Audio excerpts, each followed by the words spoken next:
وہ ایک آپ کو میں قصہ سناتا ہوں۔ ایک نجومی کسی کے پاس گیا اپنا ہاتھ دکھانے کے لیے۔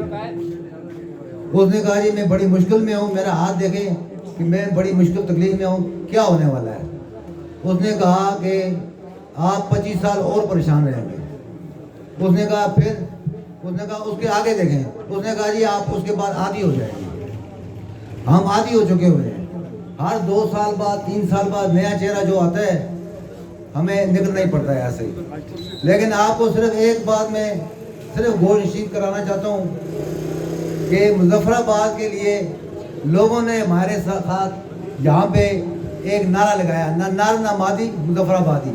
اللہ کا واسطہ ہے اس نعرے سے جان چھڑوائیں، اپنی غیرت کا مظاہرہ کرتے ہوئے 31 تاریخ کو یکجہتی کا مظاہرہ کریں۔ شوکت نواز میر کی قیادت میں ہم نے نکلنا ہے، اور مظفر آباد یہ صرف تاجروں کا مسئلہ نہیں ہے، یہ ہر شہری کا مسئلہ ہے، عورتیں، بچے، بوڑھے، تمام لوگوں کا مسئلہ ہے، اور تمام نے نکلنا چاہیے۔ یہ صرف تاجروں کا مسئلہ نہیں ہے۔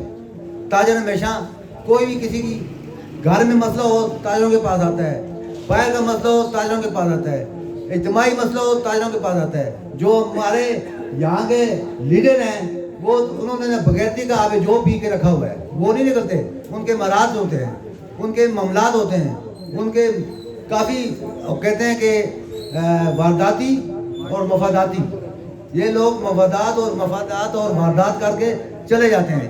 ایک ہمارے اس کمیونٹی میں بہت سے وارداتی لوگ بھی ہیں جو اپنی واردات کو سر انجام دیں گے، ان سے آپ ہوشیار رہیں اور یکجہتی کا مظاہرہ کریں۔ ہماری 31 تاریخ کو یہاں پہ جمع ہوں گے اپر اڈا میں، وہاں سے ریلی کی شکل میں ہم جائیں گے۔ جہاں تک جائیں گے یہ بعد میں پتہ چل جائے گا کہاں پہ ہمارا پڑاؤ ہوگا، لیکن یہ ہے اس مظفر آباد کے لیے جو ظالمانہ ٹیکس، بجلی کے بل، میٹر، یہ وقت آ گیا ہے انقلاب کا۔